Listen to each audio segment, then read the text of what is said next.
BFM Business. Toute l'info éco et business à la mi-journée. 60 minutes business. Thomas Asportas. Midi 17 sur BFM Business, la suite de 60 minutes business et cette actualité donc qui terrorise, qui inquiète un petit peu tout le monde, les citoyens, les États, les pouvoirs publics, les marchés, on vient d'en parler. C'est le risque nucléaire qui revient en force après cette attaque russe sur la plus grande centrale nucléaire d'Europe, qui se trouve donc dans le sud de l'Ukraine. Dans les faits, l'incendie est maîtrisé et il n'y a aucune fuite radioactive, mais évidemment la peur de l'accident nucléaire revient. Et quel impact cela peut avoir sur la filière nucléaire et tous les projets en cours. On en parle donc avec l'un des meilleurs expert de l'énergie du nucléaire, il est en direct avec nous. Bonjour, Nicolas Goldberg. Bonjour. Merci d'être avec nous. Vous êtes directeur manager chez Columbus Consulting. Cette attaque, donc, Nicolas Goldberg, a fait froid dans le dos. Est-ce que pour vous, ces images qui tournent en boucle depuis cette nuit, c'est le retour de la grande peur autour du nucléaire, des centrales nucléaires ? En tout cas, quand je vois les réactions de tout le monde, je me dis qu'effectivement, il y a une peur qui a été générée. Et c'était peut-être ça aussi le principal but de l'opération. Il y a quelques jours, il y a eu aussi une prise à Tchernobyl.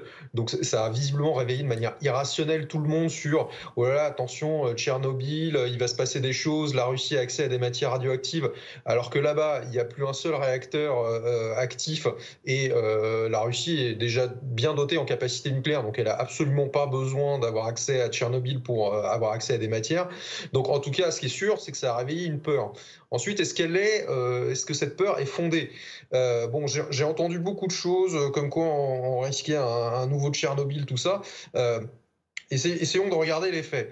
Ce qui a été touché, c'est un bâtiment administratif. Donc, vous l'avez dit juste avant, aucune fuite radioactive, parce que forcément, c'est un bâtiment radioactif c'est pas un bâtiment de la centrale, c'est un bâtiment de formation qui a été touché, l'incendie est maîtrisé. Ensuite, qu'est-ce qui se passe si c'est un réacteur qui est touché ? Les réacteurs qui sont à la centrale de Zaporijjia, c'est pas les réacteurs de Tchernobyl. Il y a des enceintes de confinement, c'est des réacteurs à eau pressurisée, donc ils sont plus sécurisés que les réacteurs à eau bouillonnante. Il y a des barres de contrôle pour arrêter les réacteurs si besoin.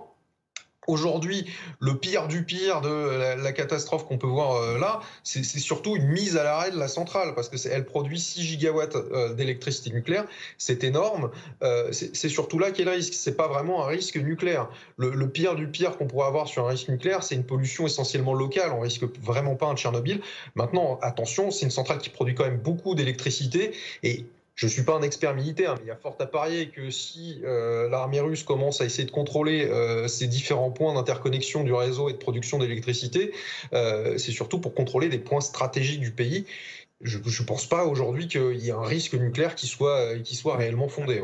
Bon, donc vous voulez rassurant, ces images, malgré tout, font quand même le tour du monde et inquiètent les populations. Emmanuel Macron a annoncé son plan de relance du nucléaire en France à Belfort. C'était le 10 février. Il avait parlé, je cite ces mots, de la période de glaciation qui avait suivi Fukushima. Donc là, on n'en est pas là. Mais quand même, arrêtez-moi si je me trompe, à l'époque, tous les appels d'offres autour du nucléaire dans le monde avaient été gelés pendant des années. Est-ce que, si la situation dégénère, on pourrait à nouveau avoir un marché du nucléaire gelé à l'échelle internationale ? C'est quand même un gros si. Enfin, comme je vous l'ai dit, c'est quand même vraiment un gros si. Mais évidemment, que ce soit après Three Mile Island, Tchernobyl ou Fukushima, on a toujours eu un hiver nucléaire après. Et il faut bien dire que si on a eu un hiver nucléaire après Fukushima, c'est aussi parce qu'il y a eu une perte de compétences et des réacteurs qui n'ont pas été construits à temps, donc qui a fait perdre confiance en la filière nucléaire. Donc il y a plusieurs choses qui se sont jouées. Donc évidemment, après, on peut tout imaginer. Mais voilà, je ne pense pas qu'il y a à craindre dans l'immédiat un événement nucléaire d'ampleur à cette centrale-là. Par contre, il y a une prise de contrôle d'un point stratégique de production d'électricité, ça, à mon sens, c'est beaucoup plus inquiétant. Et après, je voudrais quand même passer un message. Attention, effectivement, l'Ukraine et la Russie sont en guerre. On a une communication de guerre qui se joue autour. Et dans les communications de guerre, c'est rarement les faits et la vérité. On joue beaucoup plus sur l'émotion. Donc attention à ne pas surréagir. Attention à ceux qui seraient tentés d'instrumentaliser cet événement. Ça a déjà été le cas sur Tchernobyl il y a quelques jours avant que la raison ne revienne. Donc voilà, gardons notre calme sur tout ça avant de faire des grandes projections apocalyptiques. Merci beaucoup Nicolas Goldberg.